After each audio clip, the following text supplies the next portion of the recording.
Bismillah walhamdulillah wassalatu wassalamu ala rasulillah wa ala alihi wa sahbihi wa man walahu amma ba'd. On commence donc aujourd'hui le cours 65 dans l'explication du livre de Cheikh al-Islam ibn Taymiyyah al-Ubudiyya et avec les commentaires de Cheikh Salih al-Fawzan hafizahullah ta'ala. Donc on continue à partir de là où on s'est arrêté au dernier cours.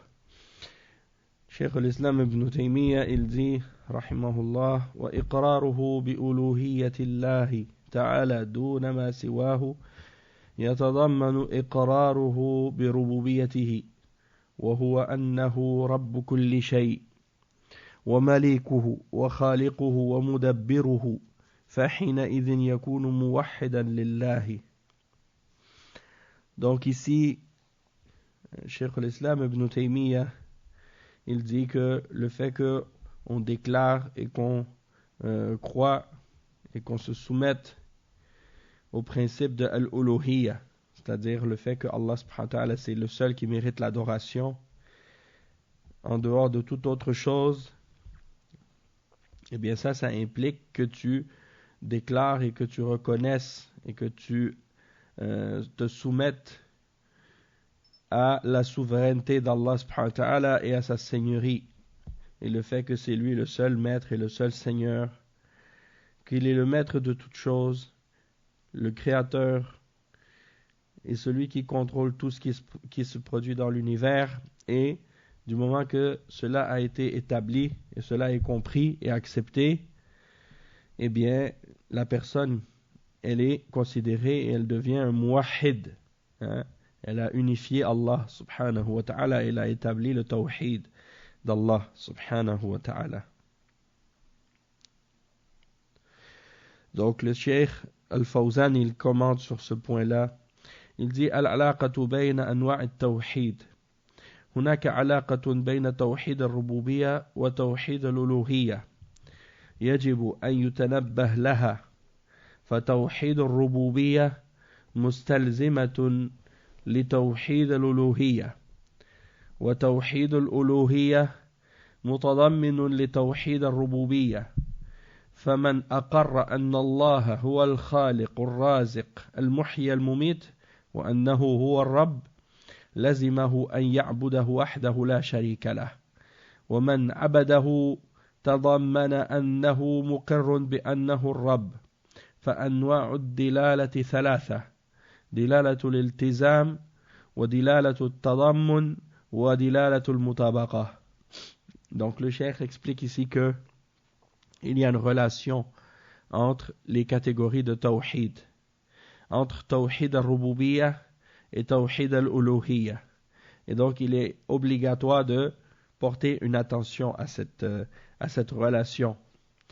Et premièrement, il explique que le tawhid al-rububiyyah, c'est-à-dire l'unicité d'Allah dans sa rububiyyah, le fait que c'est lui le Rabb, le Seigneur, le Créateur, le seul qui a créé, le seul qui est le maître de tout, le seul qui contrôle tout, le seul qui fait vivre et qui fait mourir, le seul qui donne la subsistance à la créature, tout ça, ça implique que tu dois accepter que c'est le seul qui mérite d'être adoré.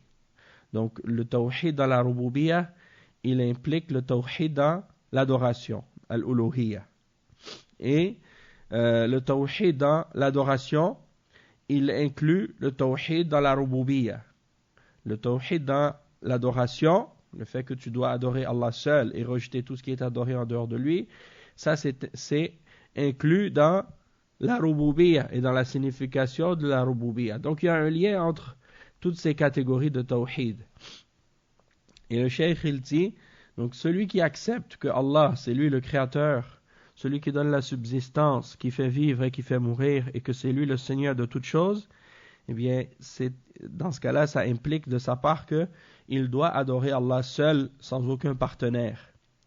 Et celui qui l'adore, c'est-à-dire celui qui a adoré Allah subhanahu wa ta'ala lui seul, eh bien ça implique que ou bien ça implique et ça inclut qu'il doit reconnaître que Allah c'est le seul Seigneur, le seul Maître, puisqu'il l'adore lui seul.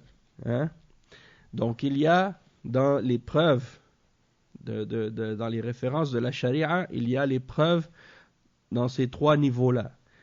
Dilalatul iltizam, c'est-à-dire la preuve par rapport à l'implication. Dilalatul tadammun, c'est-à-dire la preuve par rapport à l'inclusion, ou qu'est-ce qui est inclus dans une preuve, par exemple, que ça inclut quelque chose d'autre également. Et dalil al-mutabaqa, c'est-à-dire la correspondance entre deux choses et que une chose corresponde à une autre. Donc ça, c'est des explications qui sont données par les ulama dans les explications de usul al-fiqh et dans les fondements de la religion. Ensuite, le cheikh, il explique, cheikh al-Islam, et il dit وَيُبَيِّنُ ذَلِكَ أَنَّ أَفْضَلَ الذِّكْرِ لَا إِلَهَ إِلَّا اللَّهِ كما رواه الترمذي وابن أبي الدنيا وغيرهما مرفوعا إلى النبي صلى الله عليه وسلم أنه قال أفضل الذكر لا إله إلا الله وأفضل الدعاء الحمد لله. Donc le cheikh il dit ensuite que la ilaha illallah, il dit ça, ce qui explique ce qu'on vient de mentionner, c'est que le meilleur rappel qu'on peut faire, c'est le fait de dire la ilaha illallah. Comme cela a été rapporté par At-Tirmidhi et Ibn Abi Dunya et d'autres également, que le prophète sallallahu alayhi wa sallam a dit le meilleur dhikr, le meilleur rappel, c'est la ilaha illallah. Et le meilleur dua, c'est alhamdulillah. Et Cheikh Al-Fawzan, il dit par rapport à ça, فلا إله إلا الله هي خير الذكر وأفضل الذكر لأنها فاصلة بين التوحيد والشرك وهي كلمة الإخلاص والعروة الوثقى وكلمة التقوى. فأفضل الذكر لا إله إلا الله تقولها بلسانك وتعتقد معناها بقلبك وتعمل بمقتضاها بجوارحك وهي العروة الوثقى وهي كلمة التقوى وهي كلمة الإخلاص.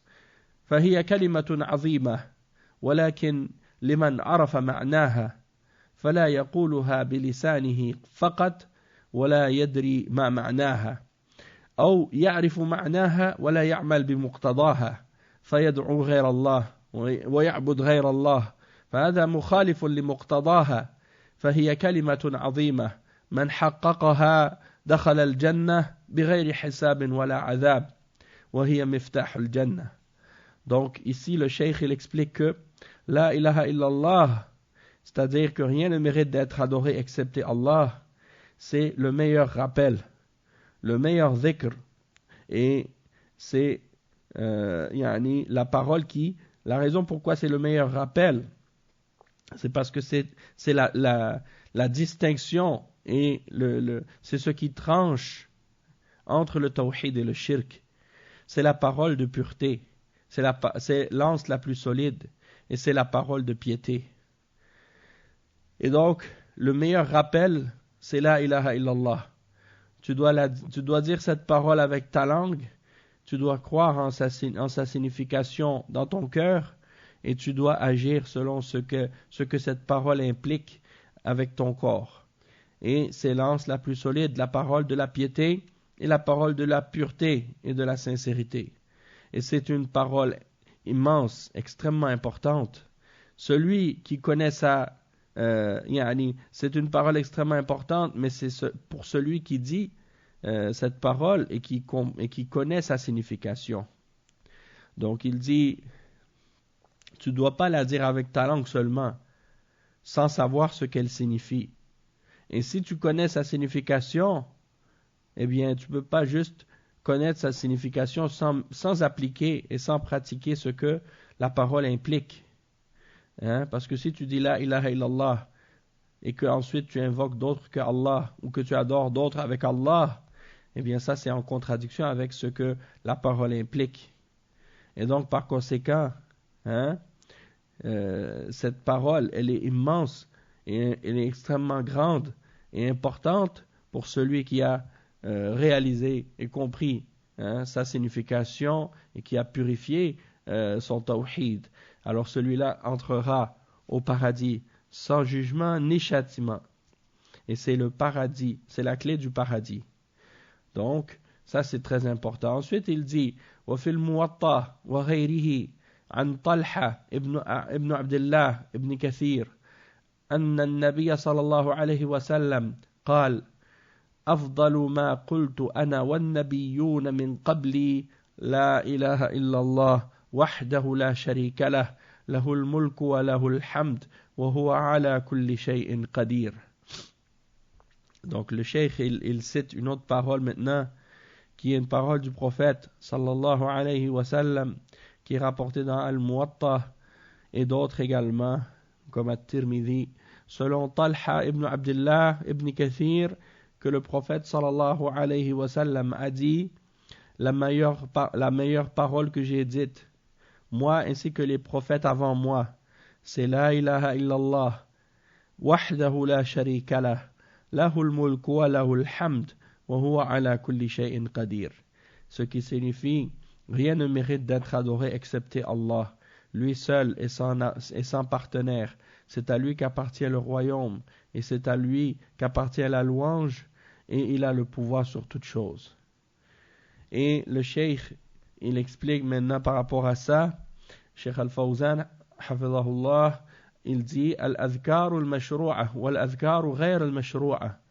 الأذكار الباطلة هي أذكار الصوفية المبتدعة أما أذكار أهل السنة والجماعة فهي أذكار الأنبياء والمرسلين وأعظمها لا إله إلا الله جميع هذه الكلمة العظيمة يؤتى بها كاملة بنفيها وإثباتها وأذكار الصوفية أنهم يقتصرون على كلمة واحدة فيقولون الله الله بالاسم المفرد وهو الذكر الخاص من الصوفية عندهم أما خاصة الخاصة فيقولون هو ولا يأتون بالاسم الظاهر وإنما يقولون هو الضمير المنفصل والاسم المفرد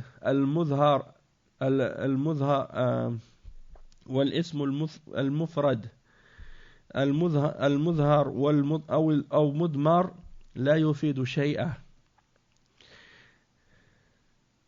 والاقتصار عليه في الذكر مخالف لذكر الرسل وأتباعهم فهم يقولون لا إله إلا الله لأن هذه الكلمة جملة مفيدة أما هؤلاء فيأتون بلفظ مفرد مبهم لا يفيد معنى والكلام لا بد أن يكون جملة مفيدة مركبة أو مبتدأ أو خبر أو من فعل وفاعل والكلام لا بد أن يكون جملة مفيدة مركبة من مبتدأ أو خبر أو من فعل وفاعل.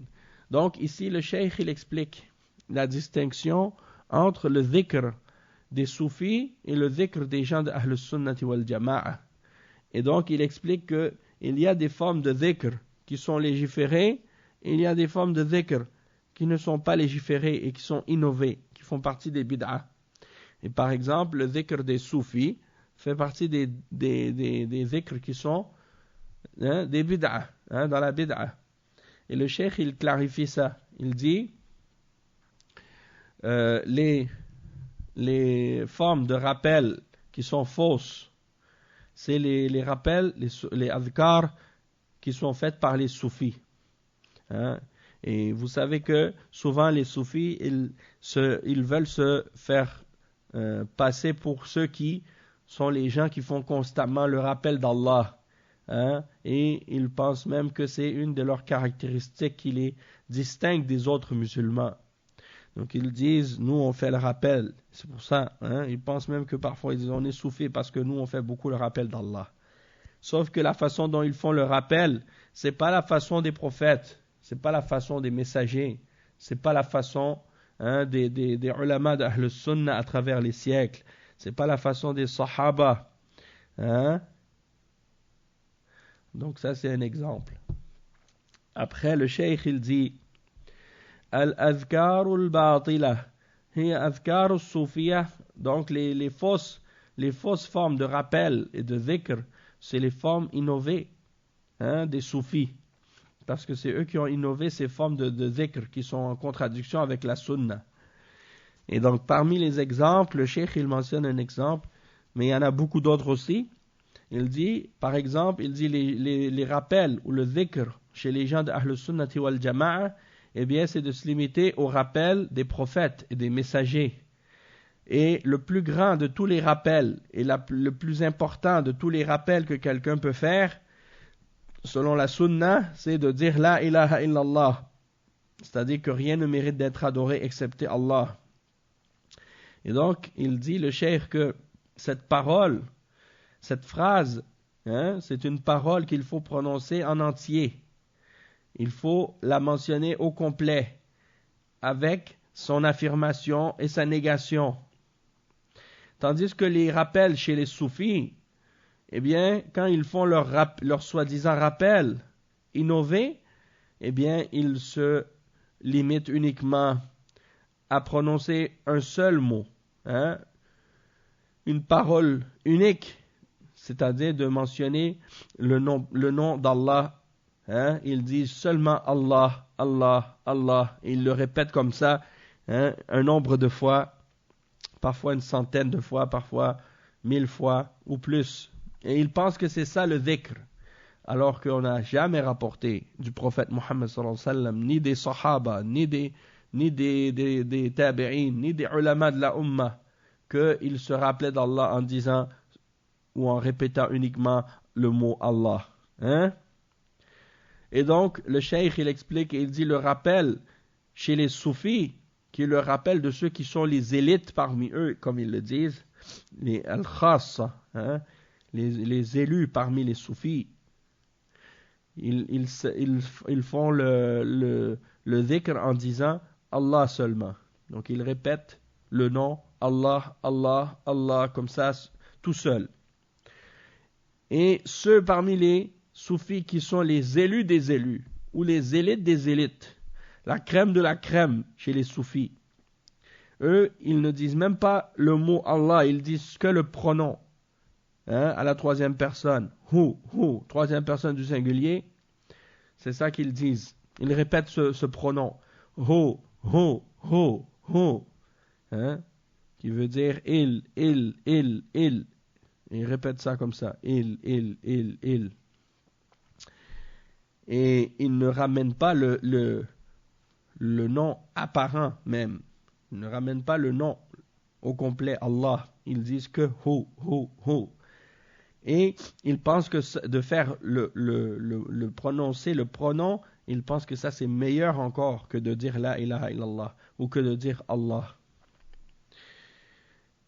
Et donc, le cheikh il explique que de se limiter à dire le nom apparent tout seul ou de dire seulement le pronom, eh bien ça ne sert à rien. Et ce n'est pas un rappel, ce n'est pas un dhikr. Et c'est en contradiction avec la façon dont les messagers et ceux qui les ont suivis faisaient leur dhikr. Parce que eux, ils disaient la ilaha illallah au complet. Une phrase complète qui a un sens complet. Tandis que eux, ils viennent avec un mot, un mot tout seul. Et on sait très bien que de prononcer un nom tout seul, ça n'a aucun sens, ça donne aucune signification. Et donc, il faut que la parole qu'on répète soit une phrase complète qui est composée d'un sujet, d'un objet, d'un verbe. Il faut qu'il y ait quelque chose dans cette phrase qui indique une signification et non pas uniquement de mentionner un mot tout seul. C'est comme j'ai entendu aussi, il y en a, qu'est-ce qu'ils font? Ils répètent seulement une partie du témoignage. Ils vont dire là et là. Ils répètent là et là. Ça veut dire il n'y a pas de divinité. Donc ils répètent seulement la négation. Et il y en a qui répètent seulement l'affirmation illallah, illallah. Et ils vont continuer à dire ça. Illallah, illallah. Donc ils ne veulent pas dire la phrase au complet. Et il y en a d'autres qui se limitent à dire seulement un autre parmi les noms d'Allah. Il y en a qui vont dire, par exemple, Hay. Allah c'est Al-Hay, donc ils disent Hay, Hay, Hay, Hay. Ou bien ils vont prononcer un autre nom parmi les noms. Et il y en a qui vont faire ça avec des tambours. Hein? Ils mentionnent ça, ils chantent avec les tambours, ils mentionnent le nom, et puis ils frappent sur un tambour en même temps. Il y en a d'autres, qu'est-ce qu'ils font aussi? Ils rajoutent avec ça des mouvements. Soit ils tournent en rond, soit ils sautent sur place, soit ils se balancent en avant, en arrière, ou bien à gauche, à droite, ou bien, il y en a qui ont toutes sortes de bid'a comme ça. Il y en a qui ont aussi rajouté à ça des respirations particulières, des façons de respirer, hein, toutes sortes de bid'a, hein, Allah al-Musta'an, qui sont en contradiction avec la sunna. Et eux, ils pensent qu'en faisant ça, ils se rapprochent d'Allah, et ils ne réalisent pas qu'ils ne font que s'éloigner d'Allah en faisant ces innovations et ces bid'a. Parce que Allah n'accepte pas et n'aime pas les innovations. Le cheikh, il dit ensuite, وَمَنْ زَعَمَ أَنَّ هَذَا ذِكْرُ الْعَامَّةِ وأن ذكر الخاصة هو الاسم المفرد وذكر خاصة الخاصة هو الاسم المضمر فهم ضالون غالطون. Donc le cheikh il dit, Cheikh l'Islam ibn Taymiyyah, il dit celui qui pense que de dire la ilaha illallah c'est le rappel des gens du commun, hein, les gens ordinaires parmi les musulmans. Donc ça veut dire qu'ils incluent là-dedans les prophètes et les messagers. Et ils pensent que le rappel des élites, c'est de dire le nom tout seul, Allah. Et le rappel de l'élite des élites, c'est de dire le pronom seulement, Hu, Hu.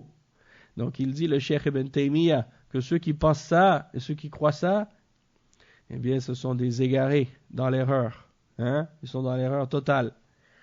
Et Cheikh Al-Fawzan, il fait le commentaire à ce sujet-là, il dit, لما ذكر الشيخ رحمه الله في الكلام السابق فضل ذكر الله عز وجل وأن الله جل وعلا أمر بذكره والنبي صلى الله عليه وسلم حث على ذلك بين ما ابتدع في الذكر عند الصوفية وذلك أنهم يقولون في الأذكار الواردة في القرآن والسنة والتي هي جمل تامة مفيدة مثل لا إله إلا الله لا حول ولا قوة إلا بالله سبحان الله يقولون هذا ذكر العامة الذين لم يصلوا إلى الحقيقة أما الصوفية فلهم ذكر خاص وهو أفضل من ذكر العامة الذي قال فيه النبي صلى الله عليه وسلم أفضل ما قلت أنا والنبيون من قبل لا إله إلا الله وحده لا شريك له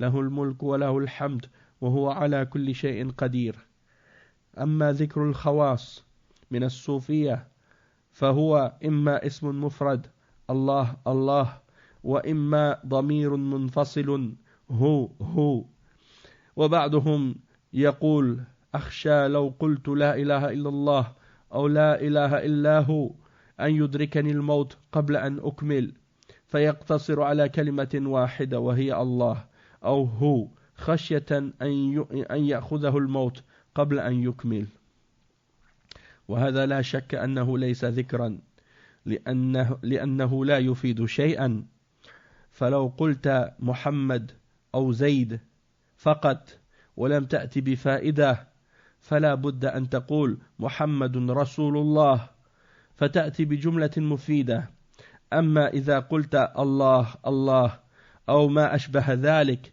فهذا ليس ذكرا وليس كلاما بل هو هذيان ليس فيه فائدة ولغة العرب إنما جاءت بالجمل المفيدة جملة اسمية مثل الله لا إله إلا هو أو جملة فعلية مثل تعالى الله سبحان الله فلا بد أن يكون الذكر جملة مفيدة.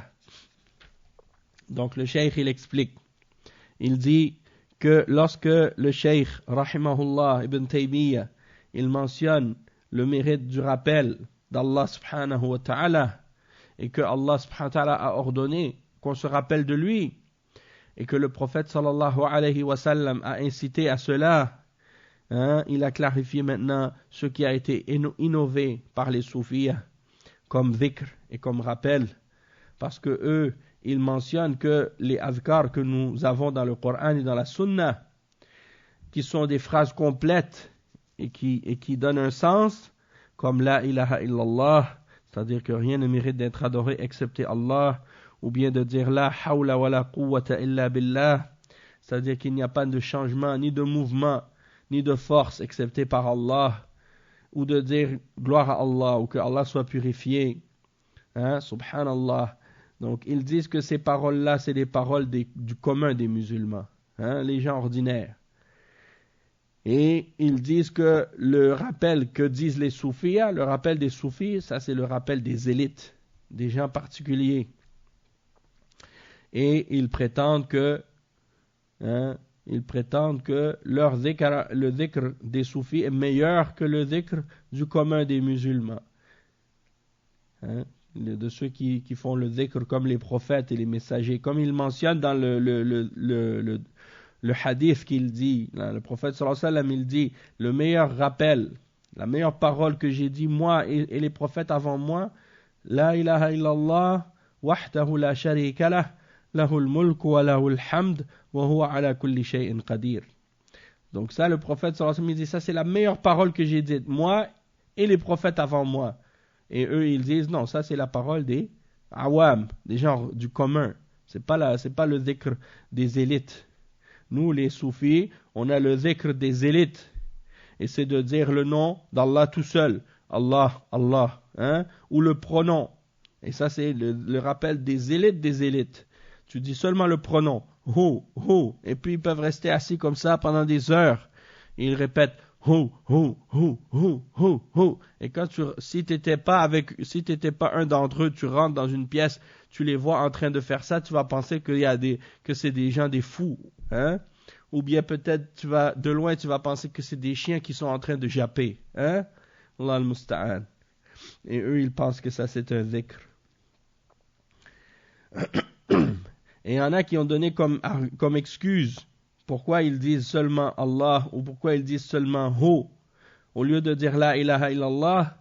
C'est que certains d'entre eux ils ont dit j'ai peur que si je dis la ilaha illallah, ou bien que je dis la ilaha illahu, peut-être que la mort va me tomber dessus avant que je finisse la phrase.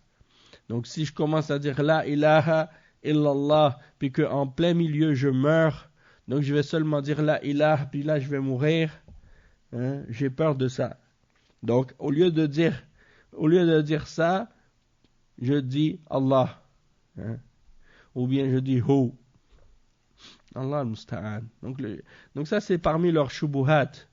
Et même si tu dis Allah, peut-être tu vas mourir en plein milieu. Tu vas dire Allah et tu meurs. Qu'est-ce que tu n'as pas complété le nom d'Allah? Non mais tout ça c'est des faux arguments, des fausses excuses. Allah il connaît ton intention. Si tu dis la ilaha puis là tu meurs, il sait que tu avais l'intention de le compléter, donc tu seras récompensé pour l'avoir dit, même si tu ne l'as pas complété. Mais de prétendre que ça c'est une excuse pour ne pas le dire au complet, puis de se limiter à dire Hu, Hu, ou de se limiter à dire Allah, Allah, ça c'est tout à fait batil, c'est faux complètement. Et le cheikh il dit ensuite que ça c'est pas un dhikr, et que ça ne donne aucune signification et aucun sens. C'est comme si quelqu'un il dit Muhammad. Il dit Muhammad au lieu de dire Muhammadun Rasulullah. Ou bien si quelqu'un, une fois un cheikh il donnait cet exemple, il dit si quelqu'un il veut t'appeler, ou il veut te parler, ou il veut te dire quelque chose, et puis il commence à répéter ton nom. Donc si tu t'appelles par exemple Ahmad, ou que tu t'appelles je sais pas, Zayd. Alors quelqu'un il te parle et dit Zayd, Zayd, Zayd, Zayd, Zayd. Il répète ton nom comme ça, Zayd, Zayd, Zayd, Zayd, Zayd, Zayd. Et toi tu vas lui dire, hey, qu'est-ce que tu veux? Pourquoi tu m'appelles? Pourquoi tu dis mon nom? Parce que ça n'a pas de sens de dire à quelqu'un juste son nom comme ça et de le répéter. Et la personne va dire, ok, tu as dit mon nom, mais qu'est-ce que tu veux savoir? Tu veux quoi? Pourquoi tu m'appelles? Hein? Donc, le dua ou le dhikr qu'on fait, il faut qu'il y ait un sens, il faut qu'il y ait une signification, il faut que ce soit une phrase complète. Hein? Si tu fais une phrase incomplète ou juste une partie de la phrase, qu'est-ce que tu veux demander à Allah? Hein? Il faut le demander. Même si Allah il sait qu'est-ce qui est dans notre cœur, on doit lui demander parce que c'est une adoration de lui demander. Et c'est une adoration de le glorifier aussi dans le rappel. Hein? De mentionner son nom et de le glorifier. Il faut qu'il y ait une glorification. C'est pas juste une parole, juste le nom, tu dis son nom seulement. Il faut qu'il y ait une glorification aussi dedans. Donc, quand tu regardes par exemple, tu dis Muhammadun Rasulullah, ça a un sens. Hein? Muhammad est le messager d'Allah. Tu donnes une phrase complète. Mais si quelqu'un, par exemple, il dit seulement Allah, Allah, ça ne veut rien dire. C'est seulement, il mentionne un nom. Mais ça ne donne pas une glorification, ça ne signifie pas non plus un sens ou quelque chose que tu demandes à Allah. Donc ça n'a pas de sens. C'est plus proche d'un délire. Hein? C'est plus proche des paroles délirantes, d'une personne délirante qui répète un nom comme ça sans cesse, sans raison et sans compléter sa phrase. Donc dans la langue arabe, la parole, elle doit être, pour être une parole, il faut qu'elle soit avec un sens. Il faut qu'il y ait un sens dedans. Et il faut que ce soit une phrase complète, soit une phrase nominale ou une phrase verbale. Et l'exemple d'une phrase nominale, Allahu la ilaha illahu. Allah, rien ne mérite d'être adoré excepté lui.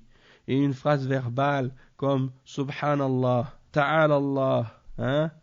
C'est-à-dire que Allah soit purifié, que Allah soit glorifié, que Allah soit exalté.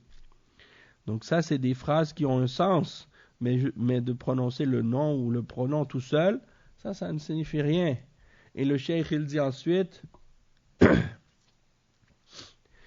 Cheikh Ibn Taymiyyah, il dit, احتجاجهم أو احتجاج بعضهم على ذلك بقوله قل الله ثم ذرهم في خوضهم يلعبون من أبين غلط هؤلاء فإن الاسم هو مذكور في الأمر بجواب الاستفهام وهو قوله قل من أنزل الكتاب الذي جاء به موسى نورا وهدى للناس إلى قوله قل الله أي الله الذي أنزل الكتاب الذي جاء به موسى فالاسم مبتدأ وخبره قد دل عليه الاستفهام كما في نظائر ذلك تقول من جاره فتقول زيد.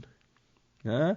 Donc il dit le cheikh ici parmi les exemples qu'ils ont ramenés comme argument le verset 91 dans Surat Al-An'am. Et ça tu vois comment ils jouent avec la religion ces gens-là quand ils mentionnent ce verset-là. Le verset, Allah subhanahu wa ta'ala dit, dans ce verset, dit c'est Allah. À la fin, Allah subhanahu wa ta'ala dit c'est Allah. Puis laisse-les s'amuser dans leur égarement. Donc il dit, Allah il dit Allah. Hein, dit c'est Allah. Donc en arabe, qulillah. Hein, dit Allah. Donc eux, ils disent ça c'est la preuve. Ils disent ça c'est la preuve qu'il faut dire Allah. Et qu'on fait le rappel en disant Allah tout seul. Et Cheikh al-Islam Ibn Taymiyyah dit mais ça c'est une des erreurs les plus claires. Puisque le nom qui est mentionné ici, la phrase complète et le sens complet, il est mentionné dans la question qui est mentionné en avant. Donc comme exemple, Allah subhanahu wa ta'ala dit juste avant, dit qui a fait descendre le livre que Moïse a apporté comme lumière et guide pour les gens. Hein? Donc c'est ça la question. Donc après Allah dit c'est Allah. Hein? Dit Allah. Hein? La réponse c'est Allah. Et la phrase complète, ça veut dire en réalité que Allah est celui qui a fait descendre le livre que Moïse a apporté comme lumière et guide pour les gens. Donc c'est ça la phrase complète en réalité. Donc c'est pas juste le nom que tu dois répéter seulement, mais tu dois aussi répéter la question avec. Parce que la question, elle vient donner le sens à la réponse. Hein? C'est comme si on te demande par exemple qui est son voisin et toi tu dis Zayd. Hein? Donc ça ne veut pas dire que la réponse c'est seulement Zayd. La réponse à la question au complet c'est son voisin et Zayd. Hein? Donc tu dois tenir compte de la question lorsque tu lis une réponse. Et ça c'est un exemple comment il joue avec les versets.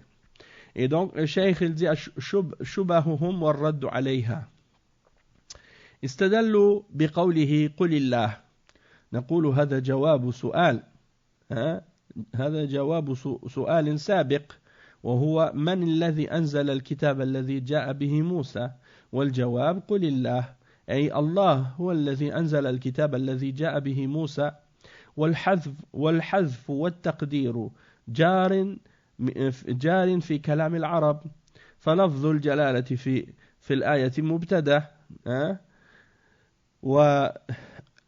وخبره قد دل عليه الاستفهام فخبر المبتدأ محذوف دل عليه الاستفهام السابق وهذا من لغة العرب الفصيحة فحذف فحذف الخبر لأنه دل عليه ما سبق لأجل الاختصار وعدم التكرار أنت مثلا في كلامك تقول من جاره يقولون زيد بمعنى زيد جاره وقد دل على ذلك السؤال فالجواب يقدر من ضمن ما سبق في السؤال مثلا من أعطاك هذا الكتاب تجيب تقول محمد أي محمد أعطاني هذا الكتاب فدل على هذا السياق السابق ولكن الصوفية يغالطون أو لا يفهمون. Donc le cheikh il répète l'explication de Cheikh al-Islam ibn Taymiyyah par rapport à cette réponse dans le verset. Puis il donne un autre exemple aussi par rapport à ça. Qu'est-ce que le cheikh il dit? Il dit c'est comme si quelqu'un te dit qui t'a donné ce livre et toi tu réponds Muhammad. C'est-à-dire Muhammad est celui qui m'a donné ce livre.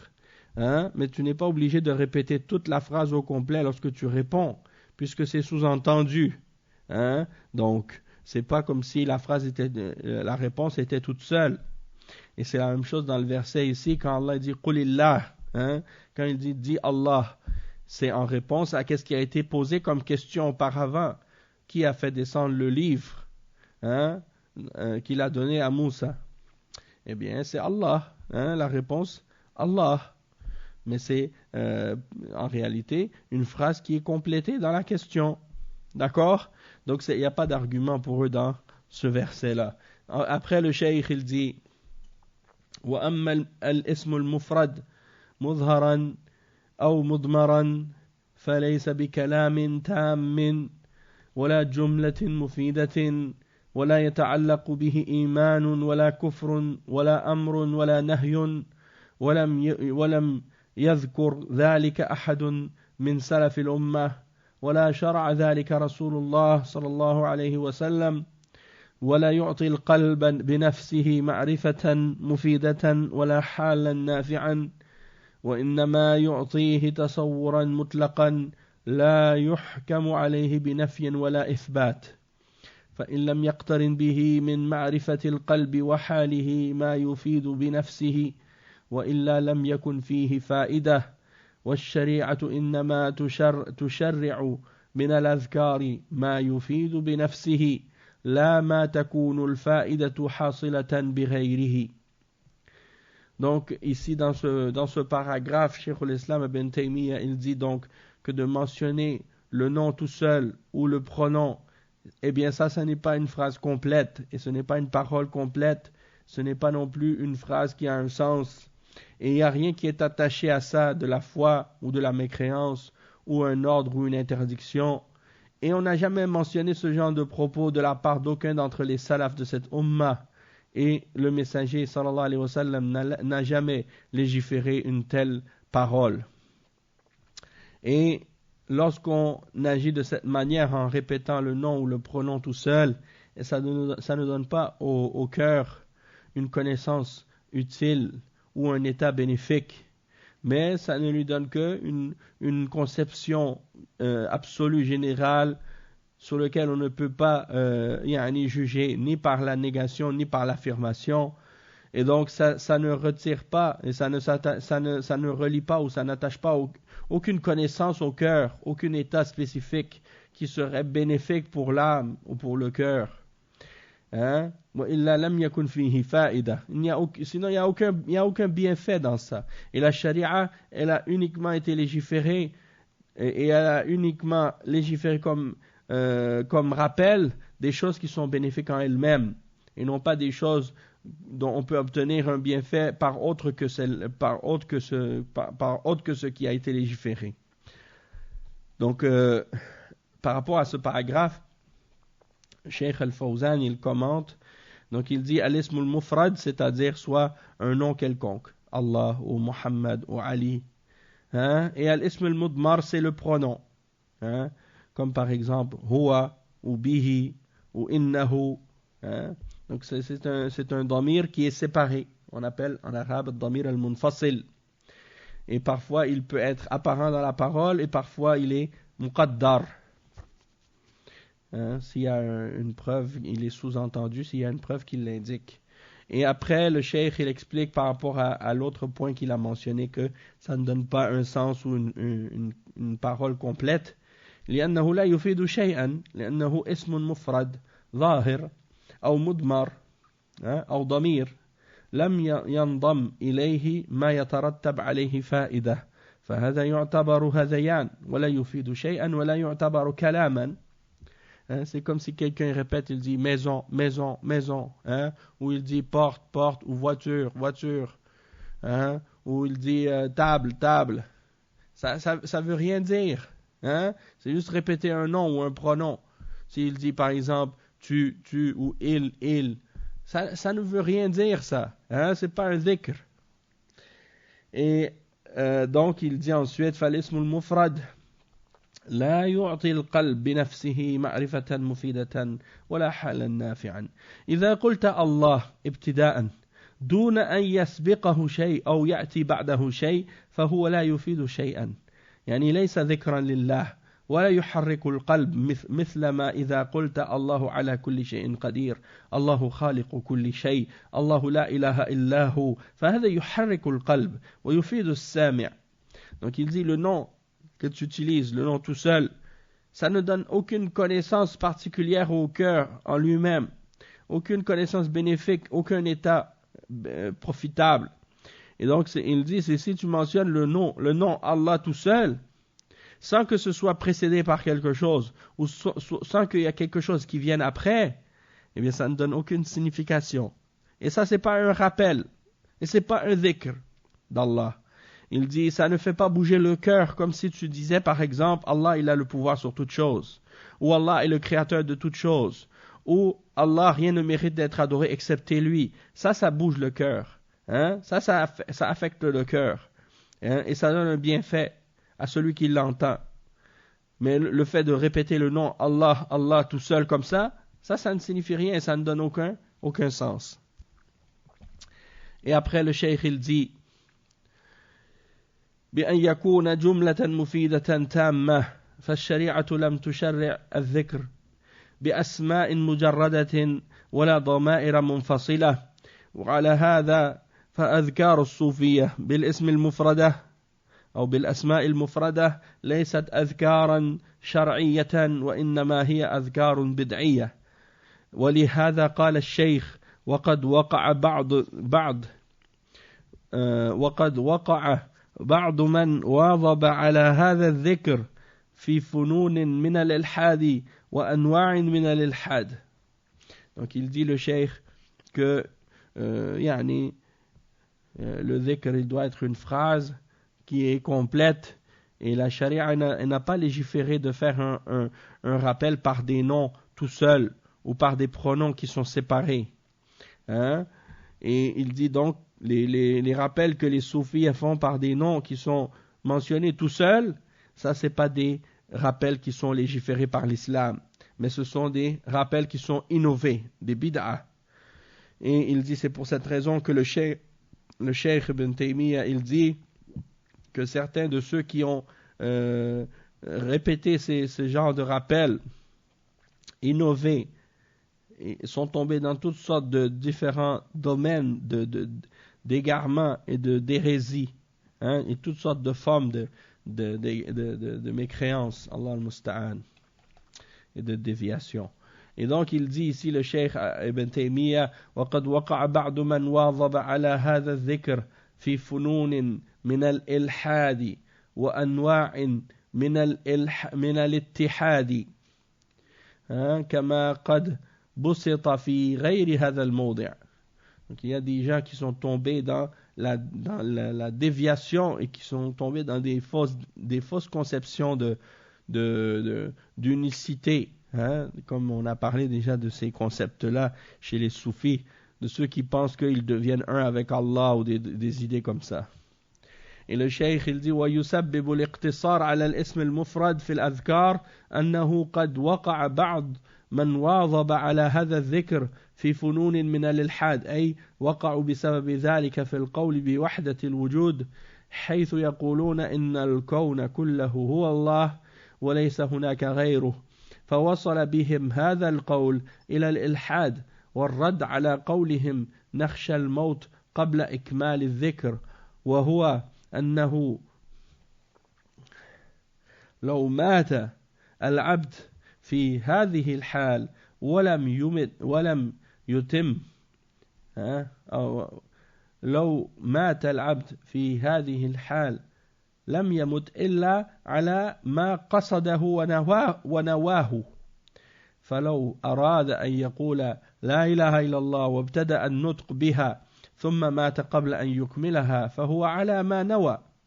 قال صلى الله عليه وسلم إنما الأعمال بالنيات وإنما لكل امرئ ما نوى. وقال تعالى ومن يخرج من بيته مهاجرا إلى الله ورسوله ثم يدركه الموت فقد وقع أجره على الله. وقد ثبت أن النبي صلى الله عليه وسلم أمر بتلقين الميت، فقد قال صلى الله عليه وسلم لقنوا موتاكم لا إله إلا الله وهي كلمة تامة، ولم يقل لقنوا موتاكم الله أو هو. وقال من كان آخر كلامه لا إله إلا الله دخل الجنة، ولم يقل من كان آخر كلامه الله أو هو دخل الجنة. فلو كان الميت يلقن ما اختاره من ذكر الاسم المفرد، أي ما اختاره الصوفي، لم يأمر الرسول صلى الله عليه وسلم بأن يلقن لا إله إلا الله، بل يلقن الله أو هو. Donc ici le cheikh il explique que beaucoup d'entre les soufis qui ont persisté à faire ce genre de rappel par le nom tout seul ou bien par le pronom, ils sont tombés dans différentes catégories d'athéisme, hein, et d'égarement, et certains même dans l'idée qu'ils sont devenus un avec Allah ou des choses de ce genre à cause de cette parole. Ils sont tombés dans la croyance de wahdatul wujud, c'est-à-dire que de croire que tout l'univers est Allah et que toutes les créatures sont Allah, et donc ils pensent qu'il n'y a rien d'autre que Allah qui existe. Donc ils sont arrivés à cette parole de mécréance et d'égarement, hein, et la réfutation de leur parole lorsqu'ils disent mais j'ai peur que si je dis la ilaha illallah, peut-être que je vais mourir avant d'avoir complété, hein. Et le cheikh il répond que cette parole, hein, si tu l'as dite avec l'intention, Allah il va te récompenser pour l'avoir dit, cette parole, même si tu ne l'avais pas complétée. Comme le prophète sallallahu alayhi wa sallam a dit, les actions ne valent que selon leurs intentions, et chacun aura, hein, selon ce qu'il aura eu comme intention, donc chacun sera récompensé selon son intention. Et donc Allah subhanahu wa ta'ala dit dans le verset 100 dans surat An-Nisa, à propos de la personne qui quitte sa maison et qui part pour faire la hijra vers Allah et son messager, et qu'il est pris par la mort en chemin, eh bien Allah il dit, et sa récompense incombe à Allah. Pourquoi? Parce qu'il avait l'intention de la faire, même s'il est mort en chemin, il sera récompensé. Et également, la preuve de la fausseté de leur argument, c'est que lorsque le prophète sallallahu alayhi wa sallam il a enseigné aux sahaba, il leur a dit, lorsque quelqu'un est en train de mourir, avant sa mort, dites-lui de répéter la ilaha illallah. Faites-leur répéter la ilaha illallah. Donc c'est-à-dire que même au moment de la mort, au moment où ils sont mourants dans leur lit de mort, la parole qu'on doit leur faire répéter, c'est la ilaha illallah. Et non pas de leur dire de répéter seulement le nom d'Allah ou bien le pronom huwa, comme les soufis le font. Et donc le prophète sallallahu alayhi wa sallam a dit, celui dont la dernière parole sera la ilaha illallah, il entrera au paradis. Et il n'a pas dit celui dont la dernière parole sera soit de dire Allah ou de dire huwa. Il n'a pas dit ça comme ça. Donc si la personne qui est morte, on lui faisait répéter uniquement Allah, ou bien huwa, c'est-à-dire ce que le soufi, lui, il a choisi. Il n'a pas voulu suivre l'ordre du messager, sallallahu alayhi wa sallam. C'est-à-dire au moment de la mort, il n'a pas voulu suivre l'ordre du prophète sallallahu alayhi wa sallam de dire la ilaha illallah. Plutôt, qu'est-ce qu'il dit? Il dit Allah, ou bien il dit hu. Donc il contredit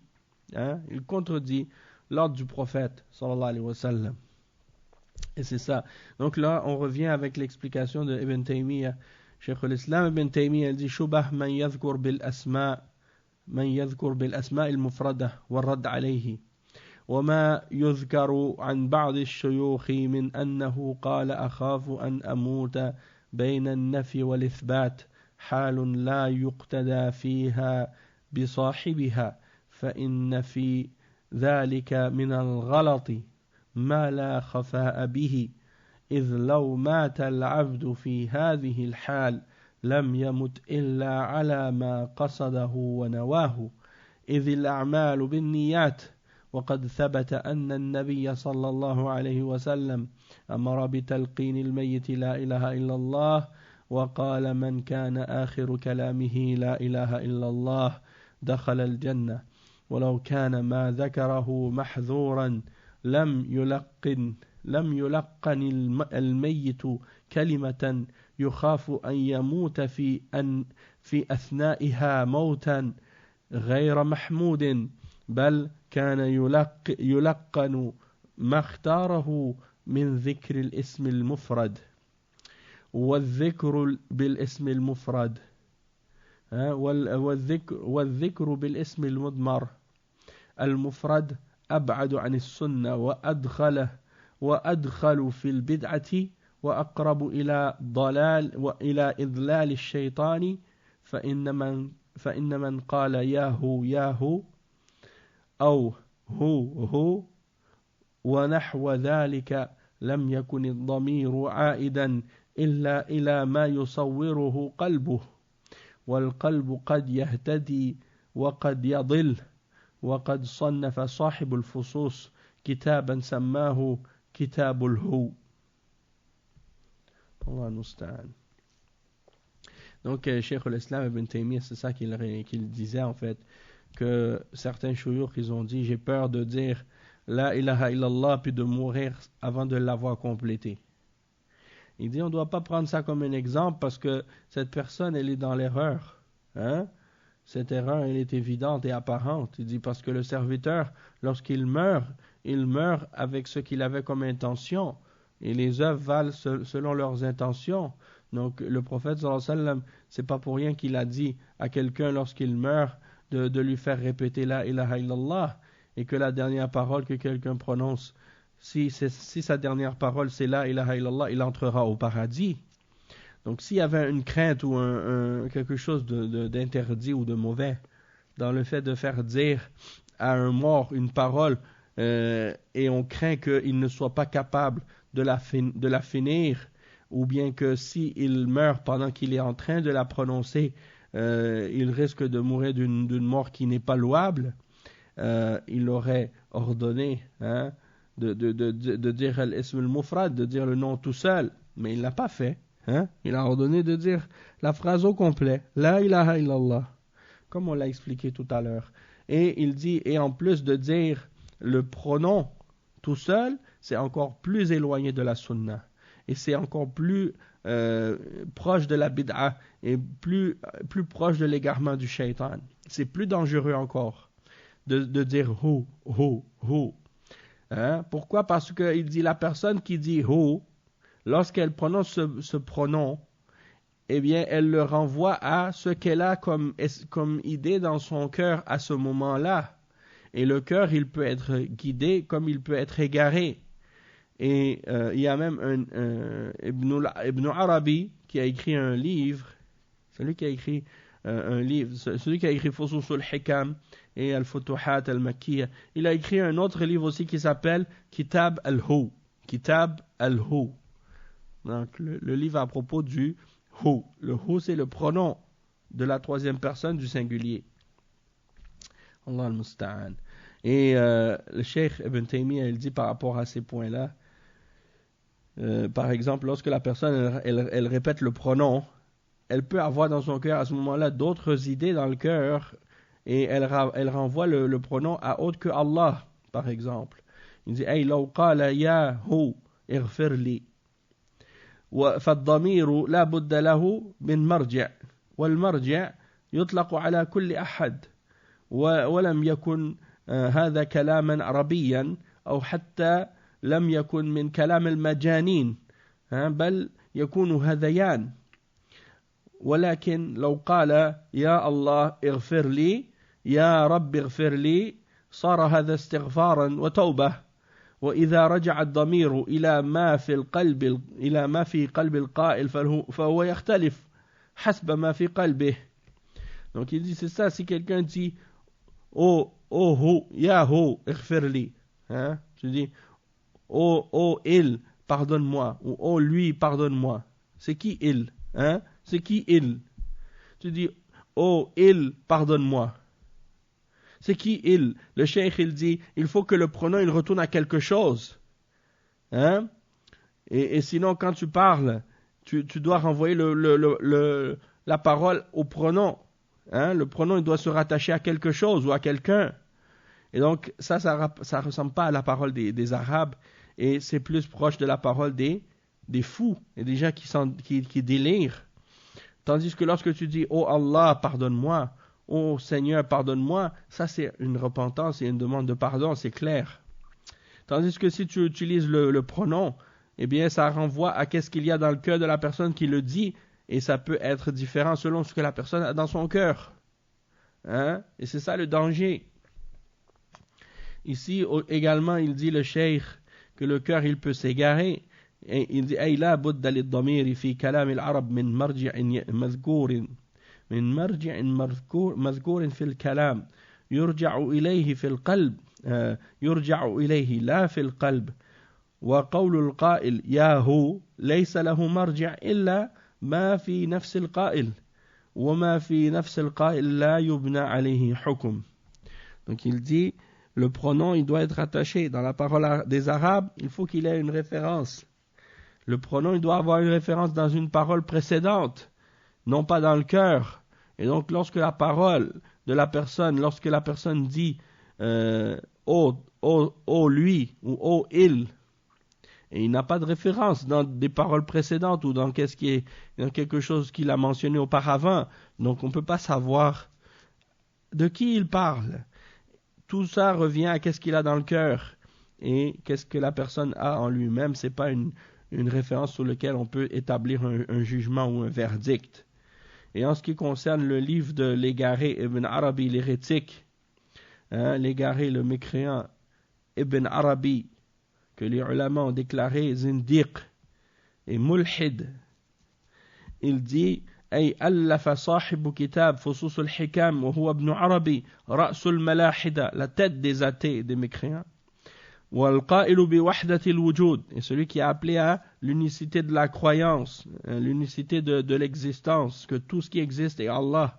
A'udhu billah. Il a écrit un livre qui s'appelle le Hu, le livre du Hu, le livre de Il, le livre de Il, si tu le traduis en français. C'est-à-dire de faire le rappel par Hu. A'udhu billah. Il dit وَزَعَمَ بَعْضُهُمْ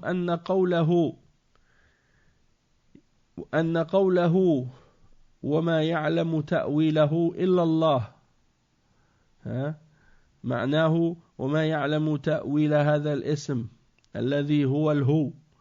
وقيل هذا وإن كان مما اتفق المسلمون بل العقلاء على أنه من أبين الباطل فقد يظن ذلك من يظنه من هؤلاء حتى قلت مرة لبعض من قال شيئا من ذلك لو كان هذا مما قلته لكتبت وما يعلم تأويله منفصلة.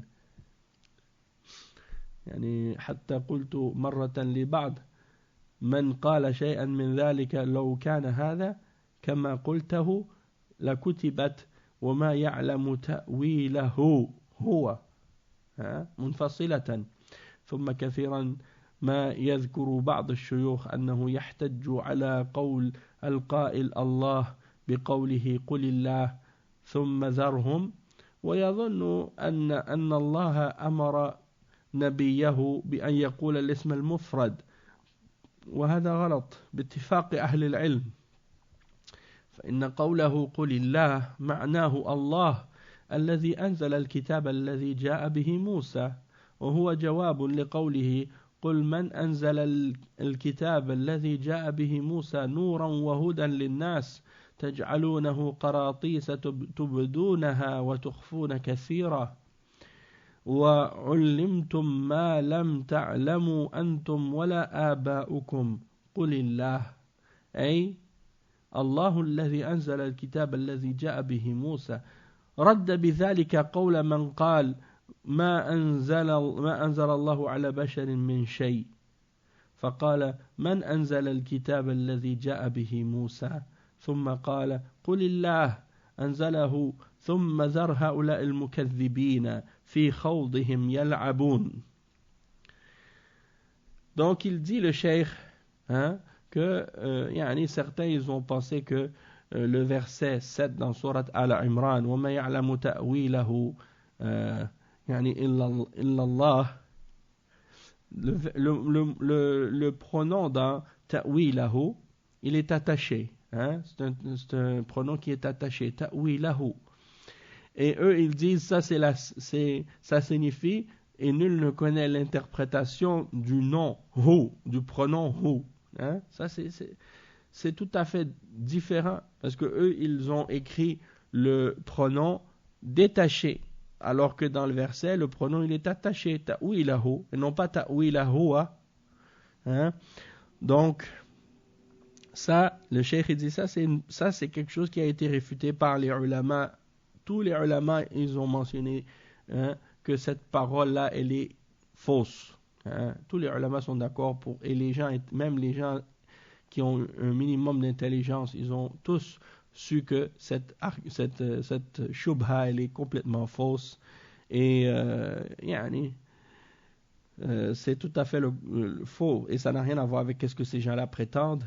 Et même qu'une fois il a dit j'ai rencontré quelqu'un qui disait ce genre de propos et je lui ai dit si ce que vous dites était vrai, eh bien le verset n'aurait pas été écrit comme vous l'avez comme il est écrit maintenant, mais plutôt il aurait été écrit avec un pronom qui est séparé, c'est-à-dire au lieu d'être écrit avec ta'wil, avec le damir qui est attaché ta'wilahu, il aurait été écrit ta'wil huwa, séparé. Donc c'est la preuve que cet argument là ne tient pas la route. Et Cheikh Al-Fawzan il dit à ce sujet ومما احتجوا به قوله تعالى وما يعلم تأويله إلا الله أي وما يعلم تأويله إلا الله فجعلوا الضمير المتصل في قوله تعالى تأويله ضميرا منفصلا ولو كان كما قال لم يوصل الضمير بل كتب هكذا وما يعلم تأويله هو إلا الله وهذا من أبطل الباطل المجمع على بطلانه لأنه ليس موجودا في لغة العرب. Donc ça c'est comme le cheikh il le résume ici, il répète qu'est-ce que le cheikh a dit, puis il dit que c'est une des plus grandes faussetés hein, de vouloir séparer le pronom dans ce verset-là. Hein, il dit ça ne fait même pas, ça fait pas partie de la langue arabe de parler de cette façon.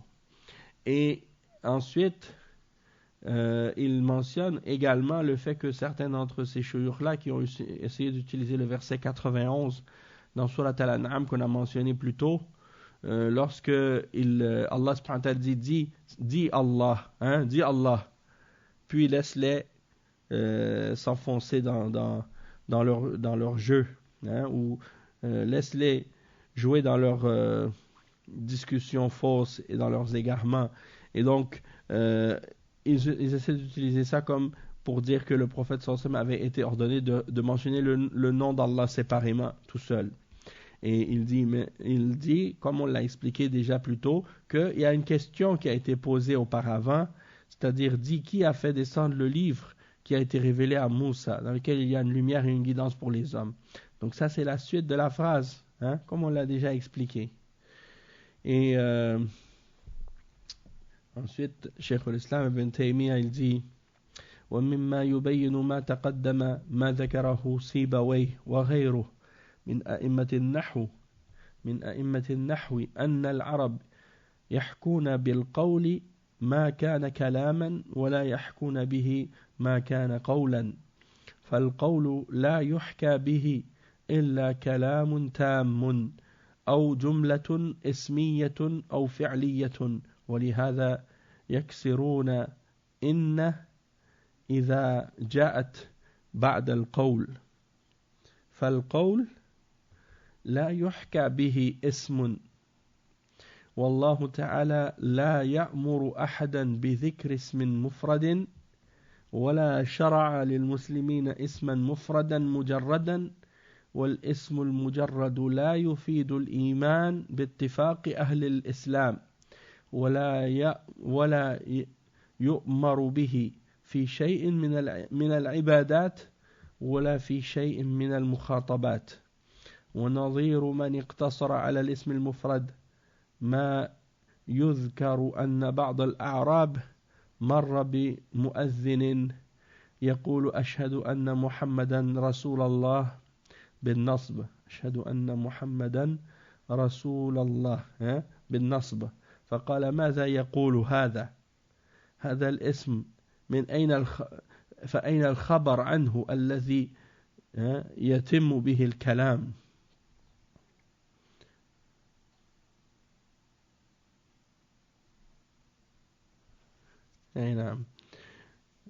Donc ici le cheikh il explique et il dit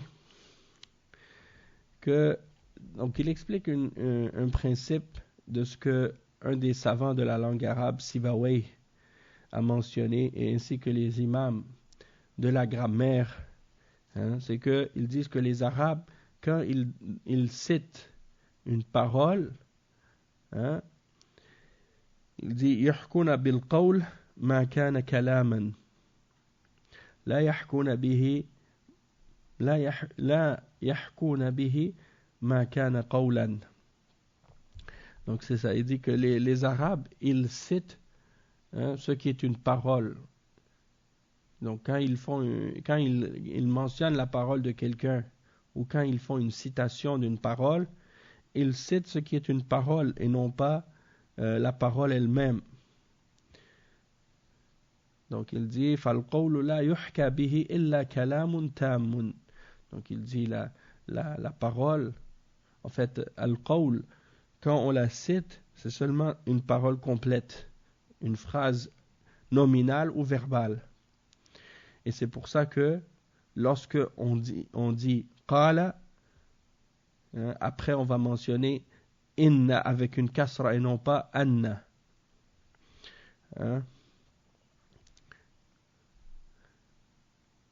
Donc فالقول لا يحكى به اسم. Donc ça c'est une distinction entre le terme qawl et entre le terme kalam. Donc al-qawl c'est une parole qui a été citée, tandis que al-kalam c'est une parole. Et ici il utilise ça pour expliquer que Allah subhanahu wa ta'ala n'a pas ordonné de mentionner le nom tout seul, mais il a uniquement légiféré aux musulmans de mentionner une parole qui a un sens et qui donne un sens. Donc, l'ism al-mufrad, un nom qui est mentionné tout seul, elle ne donne aucune foi particulière. Et ça, c'est quelque chose sur lequel tous les musulmans et tous les gens de l'islam sont d'accord. Et on n'a jamais été ordonné de répéter un nom tout seul dans les adorations, ni dans les paroles lorsqu'on s'adresse les uns les autres. Et il dit وَنَظِيرُ مَنِ اقْتَصَرَ. Donc l'exemple de celui qui s'est limité à mentionner un nom tout seul, c'est comme quelque chose qui a été mentionné de la part de certains parmi les bédouins lorsqu'il a entendu quelqu'un faire le adhan et lorsqu'il disait Ashhadu an la ilaha illallah, Ashhadu anna Muhammadan Rasulullah, au lieu de dire Ashhadu anna Muhammadan Rasulullah, lui il disait Ashhadu anna Muhammadan Rasulallah avec la fatha sur le Rasul, à la fin de Rasul. Donc au lieu de dire Rasulullah, il dit Rasulallah. Et il dit, le bédouin, il a dit, mais qu'est-ce qu'il dit celui-là? Où est-ce qu'il est l'adjectif ou l'information qui vient avec la parole ici? Parce qu'en voulant dire que la parole, elle n'est pas complète si tu mets une fatha sur le lam. Parce que Muhammadun Rasulullah, ça c'est une phrase qui a un sens. Ça veut dire Muhammad est le messager d'Allah. Et si tu dis Anna Muhammadan, donc Muhammad ici c'est le ism de Anna, donc il est mansoub, et son khabar qui est Rasulullah, eh bien Rasul il doit être marfou', parce que c'est le khabar. Mais si tu le mets mansoub, donc c'est comme si là dans ce cas-là ça veut dire que Israël lui aussi a un ism de Anna, et donc dans ce cas-là il manquerait le khabar. Et où est-ce qu'il est le khabar dans ce cas-là? Donc ça ne ferait pas de sens. Et c'est pour ça que le bédouin, quand il a entendu ça, il a dit al-ism, on a hadha al-ism fa ayna al-khabar, on a vu le nom, mais où est-ce qu'il est le khabar, où est-ce qu'il est l'information qui est reliée à ce nom-là? Donc la parole n'est pas complète. Et le Cheikh Al-Fawzan il l'explique, il dit al-ism al-mufrad la yufidu shay'an عند الأعراب سمع أعرابي مؤذنا يلحن في الأذان يقول أشهد أن محمدا رسول الله بفتح الرسول ولما نصب رسول استنكر الأعرابي ذلك لأن بديهيته وسليقته في اللغة العربية لا تقبل ذلك. قال فهذا الاسم فأين الخبر عنه الذي يتم به الكلام لأنها لا تحصل الفائدة إلا بذلك. فالأعرابي استنكر كلام هذا المؤذن لأنه عربي. Donc il dit le bédouin il n'a pas accepté cette erreur dans la prononciation quand il a mis Rasoul Mansoub dans l'adhan. Pourquoi? Parce que ça donne le sens, ça donne pas un sens complet à la phrase. Dans ce cas-là, la phrase elle est incomplète. Et c'est pour ça que, pour dire que l'arabe ne peut pas accepter une phrase incomplète. Et donc ça vient confirmer l'idée que de vouloir mentionner Allah ou faire le rappel d'Allah en utilisant un nom tout seul, eh bien ça ne donne aucun sens. Et ça c'est en contradiction avec la langue arabe elle-même. Il dit Wafi al-Qur'ani. Donc je pense qu'on va s'arrêter ici, Inch'Allah, pour aujourd'hui. On continuera au prochain cours, bi'idhnillah. j'ai mis le nouveau programme sur le groupe. Donc j'essaie de respecter le programme le plus possible. Bien entendu, des fois j'ai des empêchements, mais Inch'Allah, j'espère que Allah subhanahu wa ta'ala me donne la force et la capacité d'être capable de respecter ce programme, Inch'Allah, le plus possible. Il y a aussi le fait que les prières maintenant sont en train de descendre, les heures commencent à se rapprocher. Donc c'est sûr que parfois c'est un petit peu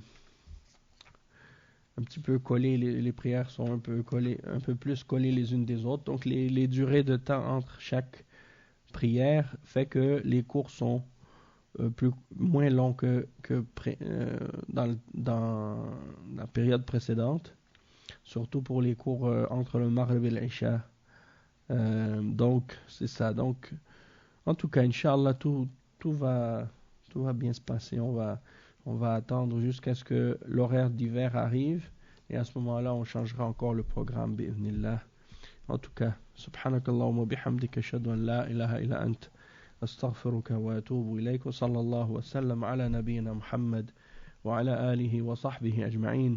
Wassalamu alaykum wa rahmatullahi wa barakatuh.